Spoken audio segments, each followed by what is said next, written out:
Rugi Pak, itu karena laptopnya udah digadein Pak. Jadi kelihatannya berlagak konsisten dan idealis. Jangankan laptop Pak, rumahnya sedang digadekan juga nih Bang Matar ini. Oke, gini, sebelum saya mensyukuri dan mengajak Anda semua bersyukur atas kedatangan orang-orang yang sangat kita perlukan pada malam hari ini, saya harus mengantarkan dulu Pak Kiai Muzammil ini. Ya ayyuhal muzammil,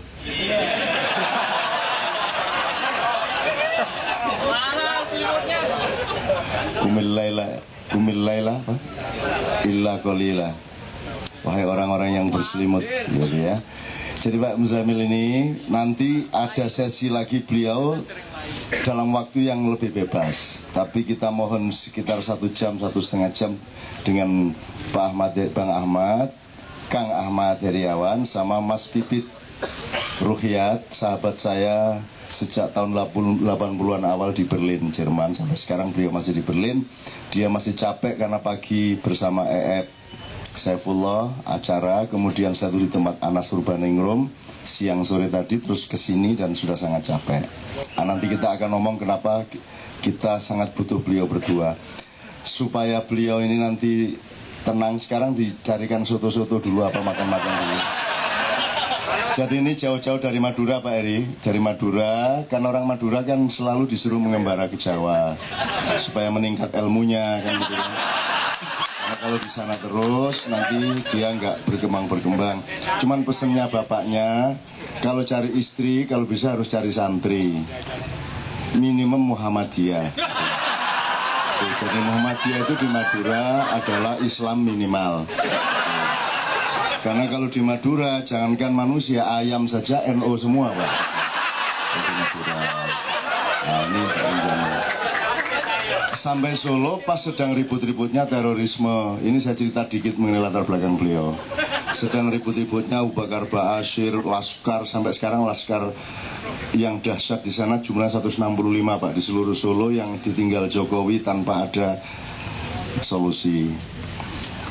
Terus sering ada jam malam, rakyat penduduk tidak boleh keluar di atas jam 10 malam. Lah ini dia tidak dengar pengumuman, keluar aja. Terus ditarik sama temennya yang satu kos, kamu jangan keluar, tidak boleh. Loh saya mau keluar semua saya, kata dia. Itu banyak tentara, loh saya tidak takut sama tentara, asalkan bukan ABRI, dia bilang gitu. Dia bilang gitu. Nah tuh, jadi dia langsung keluar Pak. Ditangkap Pak sama tentara Pak. Kamu orang mana? Loh saya orang Solo saya Pak. Ini nggak percaya masa orang Solo ngomong saya orang Solo. Nah ini Pak Muzammil akhirnya dia sudah, karena di Solo banyak masalah, dia ke Jogja. Ke Jogja juga kan tidak mungkin dia dekat-dekat keraton, karena orang Madura itu kan seluruh Madura itu terutama Sumenep itu kan provinsinya Keraton Solo Pak Bari. Jadi kalau mereka ditelepon, Bupati Sumenep ditelepon oleh Keraton Solo itu halo sambil begini Pak, seolah-olah rajanya sedang di depannya. Jadi halo sambil menunduk-nunduk begini. Itu Bupati Sumenep Pak. Mungkin kebanyakan teman-teman tidak membayangkan sampai seperti itu, karena membayangkan rajanya pasti bisa ngelihat dia secara langsung, sebagaimana Joko Tingkir juga menemui dia. Akhirnya dia ke Solo, ke Jogja, dia jauh dari keraton, cari daerah di selatan namanya Bantul Pak. Itu pun masih ke selatan lagi dekat Parangtritis. Terus karena orang Madura Pak, orang Madura itu kan kalau di Madura Pak Heri, satu RT ada musola, satu RW ada masjid, satu kampung ada pesantren. Strukturnya seperti itu, pasti itu.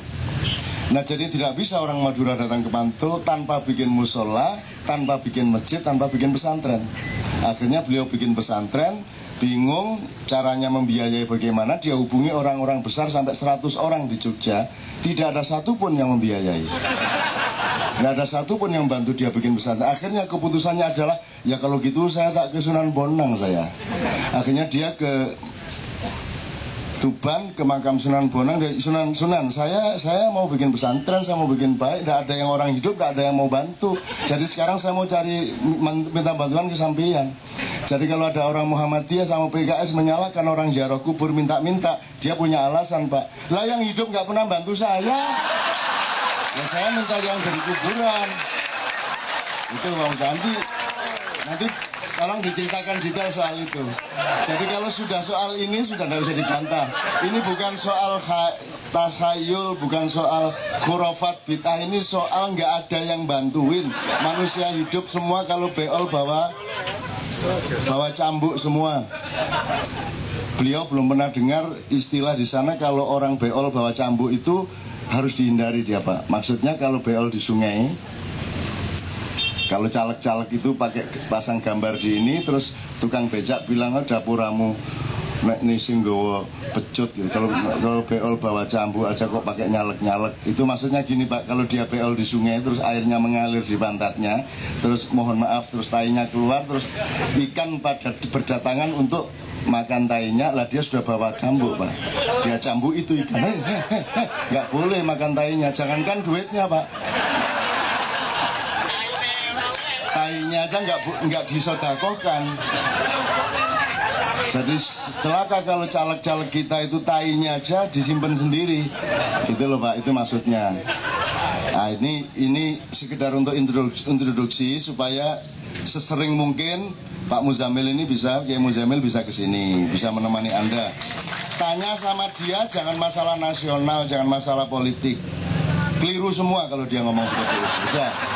Udah, orang Madura jangan ditanya soal politik. Dari dulu di Madura itu taunya gubernur Jawa Timur itu Muhammad Nur.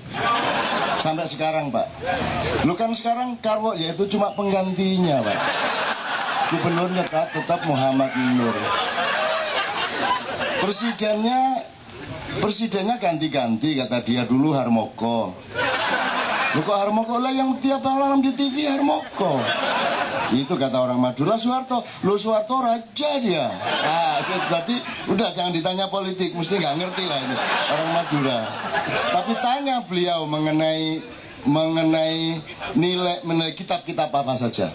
Mau Ar-Ruh, mau Ar-Roh, mau Arih. Arih itu kitab tentang angin.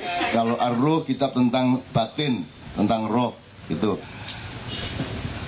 Tanya dia tentang bid'ah itu apa, dia tahu. Semua yang pokoknya hukum-hukum begitu dia tahu. Usul fikih dia tahu, usuluddin dia tahu, tasawuf dia tahu.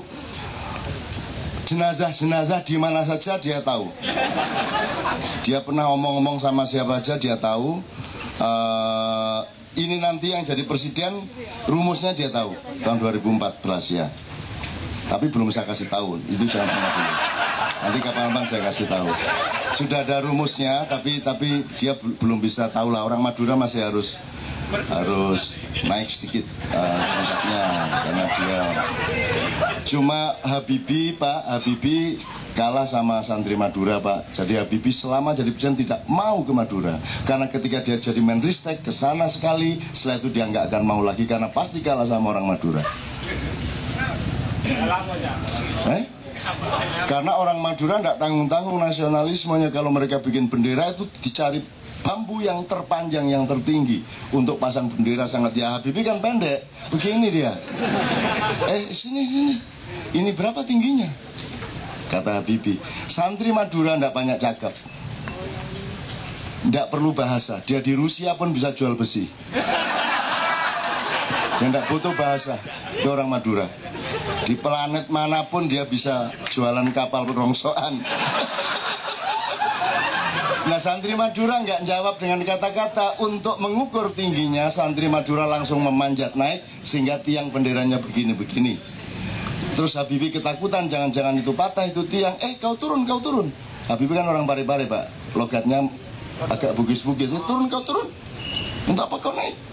Terus kata saya katanya disuruh mengukur berapa tingginya. Kau tidak usah naik. Untuk mengukur tidak usah naik, itu nanti kau rebahkan kamu ukur sama panjangnya. Terus kata dia, lupa kalau saya rebahkan bukan tingginya yang saya ukur tapi panjangnya, Pak. Terus kata Habibie karena dia ilmuwan dan teknolog, sama saja itu panjang sama tinggi. Ya itu untuk ilmu Pak, tapi untuk kebudayaan tidak sama Pak. Itu, Pak. Apa boleh Pak Habibie saya sebut Menristek Habibie yang panjang badannya 1 meter 62 cm, kan tidak mau dia. Panjang badan untuk orang mati, untuk orang hidup tinggi badan. Nah itu orang Madura tahu persis, sementara Habibie nggak tahu kan itu kan.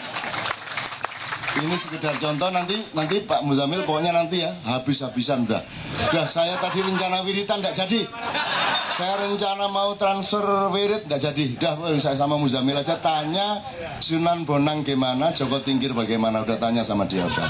Terserah orang mau percaya apa tidak, udah biarin aja. Di sini nih pokoknya yang sering ke kuburan ya monggo, kafir liberal ya sakarepmu kan liberal. Yang penting hatinya tulus, yang penting mencari kemaslahatan bersama-sama. Ya. Nanti siapa masuk surga, siapa masuk neraka bukan urusan kita sekarang, tapi pertandingan nanti di alam pasca barzah. Kan gitu. Yang penting sekarang kita berlomba-lomba bikin baik, bikin senang orang, gedein hatinya orang. Kan begitu. Saling tolong menolong, bantu membantu. Siapapun saja tidak peduli.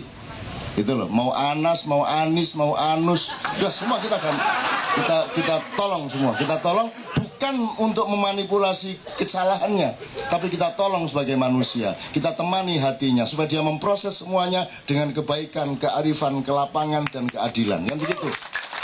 Itu kira-kira prinsip untuk cinta. Oke teman sekalian, sekarang kita kedatangan orang yang luar biasa yang kita butuhkan pada malam hari ini. Luar biasa dalam arti saya tadi bilang sama beliau, saya tuh melihat kiprah sampean itu excluded dari semua kecemasan saya yang menyangkut Indonesia selama ini. Jadi beliau ini gubernur agak serius gubernur gitu loh. Sementara di tempat-tempat lain itu, yang lain itu ya gubernur-gubernuran terbuat dari plastik. Karena beliau seperti bupati, artinya beliau punya kontak yang agak lebih langsung ke bawah. Beliau punya aplikasi-aplikasi. Terus sebenarnya bupati-bupati kan pada nggak takut sama gubernur aslinya sekarang. Karena sistem politik kita sekarang. Tapi beliau sangat bisa mengaplikasikan apa yang ingin beliau terapkan dengan alhamdulillah sangat baik, sehingga beliau terpilih kembali dengan suara yang mutlak Pak ya. Ya gitulah kira-kira. Saya tidak bisa ingat. Nah berapa prosentasenya Pak Pipit yang nanti akan ditanam. Ini Pak Pipit ini, Mas Pipit Ruhyat Karta Wijaya. Ini asli Kediri, kuliah di Jerman tahun 1971, abad ke-20. Ini beliau ini kok ruwet? Karena abad ke-20. Oke. Beliau kesini ini keperluannya adalah diundang kan oleh banyak parpol-parpol, institusi-institusi pemerintah, karena beliau peneliti segala hal mengenai pemilu, pilkada dan seterusnya di Indonesia.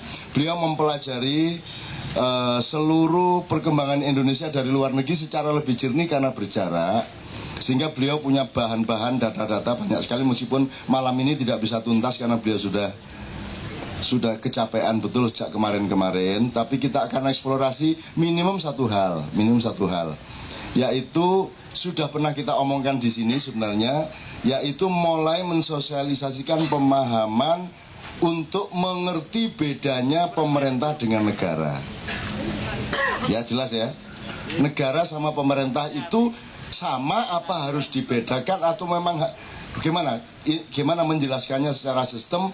Contoh-contohnya apa saja saya tidak perlu uraikan karena ini nanti bagian beliau. Nah, nanti Mas Pipit yang terpenting tolong dikemukakan mengenai hal itu. Karena di Indonesia tidak ada, mungkin sistem yang dianut memang presidensial ya di sini, atau Pak? Iya Pak. Bukan parlementer gitu ya. Saya juga nggak ngerti istilah konstitusinya, tapi tidak seperti Majapahit lah. Kalau Majapahit itu hayam wuruk kepala negara, Gajah Mada kepala pemerintahan. Ibarat rumah tangga, ada kepala keluarga, ada kepala rumah tangga. Kalau kepala keluarga itu semacam owner of all the assets of the family. Kalau kepala rumah tangga itu adalah orang yang dibayar untuk mengurusi urusan-urusan rumah tangga dari listrik sampai beras sampai macam-macam. Nah, SBY sekarang adalah ya kepala rumah tangga, ya kepala keluarga, kan begitu. Maka akhirnya terjadi kerancuan. Kalau yang kecil-kecil contohnya sangat banyak. Yang sering kita sebut adalah misalnya Mahkamah Konstitusi, Komisi Yudisial, KPK. Itu bukan lembaga pemerintah tapi lembaga negara, karena justru yang akan dikontrol dan diawasi adalah pemerintah, kan begitu. Maka tidak logis kalau ketua KPK dipilih oleh DPR yang bukan lembaga tinggi sebenarnya di dalam sistem yang kita maksudkan tadi. Juga tidak logis kalau yang melantik ketua KPK adalah presiden, yang merupakan kepala pemerintahan, yang justru merupakan pihak paling utama yang harus diawasi oleh KPK, kan gitu. Nah ya Pak SBY kan all round, jadi dia ya ketua partai, ya dia ketua Dewan Kehormatan, dia juga pengarang lagu, dia juga penyanyi. Saya kira kita harus hormati kalau Tuhan mengasihi ada yang multi talent, ada yang monotalent. Nah, Pak SBY ini diberi fadilah yang luar biasa ya. Yo pinter, yo gagah, yo nangisan, yo segala macam lah. Pokoknya beliau dahsyat lah gitu ya. Dan kita selalu bersyukur Allah memberi fadilah-fadilah yang berbeda-beda pada setiap manusia gitu ya. Itu bedanya sama Gus Dur, Anda sendiri tahu. Kalau Gus Dur tidak pernah nangis, cuman ngantuan. Gitu kan kalau Gus Dur. Gitu. Ini kalau tak cerita aku udah didowo aku tadi. Jadi oke, sekarang Pak Heri, saya nyuwun sewu Mas Pipi dulu ya. Mas Pipi dulu soal negara dan pemerintah. Yang terpenting syukur dengan contoh-contoh konkret gitu Mas Pipi ya. Setelah itu boleh pulang karena sudah sangat capek.